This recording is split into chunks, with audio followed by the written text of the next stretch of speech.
यदा यदा हि धर्मस्य ग्लानिर्भवति भारत अभ्युत्थानं धर्मस्य तदात्मानं सृजाम्यहम् परित्राणाय साधूनां विनाशाय च दुष्कृतां धर्म संस्थापनार्थाय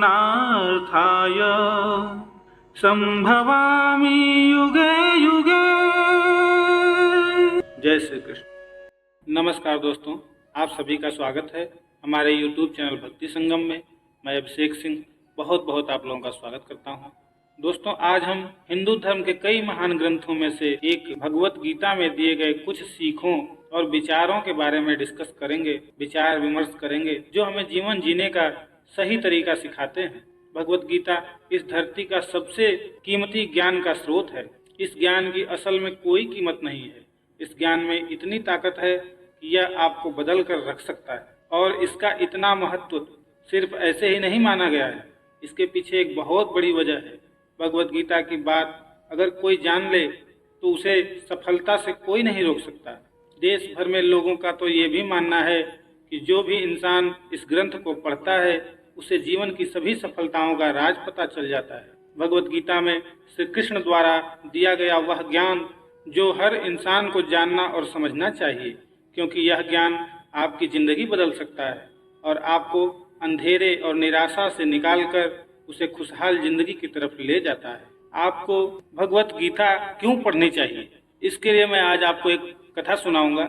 उसके बाद आप निश्चय करिएगा कि आपको भगवत गीता पढ़नी चाहिए कि नहीं पढ़नी चाहिए, और पढ़नी चाहिए तो क्यों पढ़नी चाहिए। तो चलिए हम कथा में आगे बढ़ते हैं। एक बार की बात है, गांव में एक बूढ़ा अपने पोते के साथ रहता था। बूढ़ा रोज सुबह जल्दी उठकर भगवत गीता पढ़ने के लिए मेज पर बैठ जाता था। उनका पोता दादाजी का प्रशंसा करता था और अपने दादाजी जैसा बनना चाहता था, इसलिए पोता दादाजी की तरह सब कुछ करने की कोशिश करता था। एक दिन पोता अपने दादाजी के पास गया और कहा, दादाजी, मैं आपकी तरह रोज मेज पर बैठकर भगवत गीता पढ़ना चाहता हूँ, लेकिन मैं इसे ज्यादातर समझ नहीं पाता हूँ, और जो कुछ भी मैं समझ पाता हूँ किताब बंद करने के साथ साथ मैं उसे भूल जाता हूँ। अगर मैं जो पढ़ता हूँ उसे भूल जाता हूँ तो भगवत गीता पढ़ने से मुझे क्या लाभ होगा। तब दादाजी एक कोयले की टोकरी पकड़े हुए थे। वह पोते की तरफ देखा और उसे कोयले की टोकरी देते हुए कहा, नदी पर जाओ और मेरे लिए एक टोकरी पानी लेकर आओ। दादाजी ने जैसा कहा लड़के ने वैसा ही किया, लेकिन जैसे ही वह घर पहुंचता टोकरी का सारा पानी निकल जाता। दादाजी ने मुस्कुराते हुए कहा, वापस पानी लेने के लिए नदी में जाओ और फिर से कोशिश करो, लेकिन इस बार थोड़ा तेज चलने की कोशिश करना। लड़का मान गया और इस बार नदी से पानी लेकर जल्दी घर पहुंचने के लिए तेज भागा, लेकिन इस बार भी घर आने के बाद दादाजी ने देखा तो टोकरी खाली की खाली थी। दादाजी ने पोते को फिर से कोशिश करने के लिए कहा, लेकिन हर बार रास्ते में टोकरी से पानी निकल जाती है और टोकरी खाली हो जाती है। लड़का थक गया और अपने दादाजी को कहा, दूर नदी से टोकरी में पानी लाना असंभव है, मैं आपके लिए पानी से भरी बाल्टी ले आ सकता हूँ। दादाजी ने उत्तर दिया, मुझे पानी की बाल्टी नहीं चाहिए, मैं चाहता हूँ तुम इस कोयले की टोकरी में से ही पानी हमारे लिए नदी से लेकर आओ और कोशिश करो। लड़का जानता था कि यह असंभव है, लेकिन उसने अपने दादाजी की बात मानी और फिर से कोशिश की। इस बार लड़का जितनी जल्दी हो सके दौड़ा,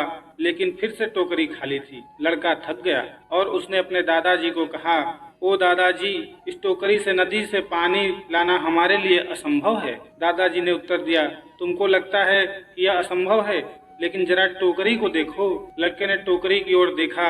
टोकरी बहुत साफ सुथरी दिख रही है। उसने देखा टोकरी से कोयले के सारे दाग छट गए हैं। अब कोयले की टोकरी के अंदर और बाहर से साफ हो गया था। दादाजी ने कहा, तुमने देखा कि टोकरी अब सारे दाग से मुक्त हो गया है। जब आप भगवत गीता पढ़ते हैं तो ऐसा ही होता है। तुम जो पढ़ते हो उसे तुम समझ या याद नहीं रख सकते, लेकिन यह शब्द तुमको अंदर और बाहर से बिल्कुल बदल देगा। तो इसके लिए मैं आप लोगों से हाथ जोड़कर विनती करूंगा कि गीता बहुत ही उपयोगी है। उसे हो सके तो 2 श्लोक 4 श्लोक जितना भी आपके पास समय हो उसके हिसाब से प्रतिदिन एक शेड्यूल बनाकर आप उसे पढ़ें। उससे कभी किसी का अहित नहीं हुआ है और ना ही होगा।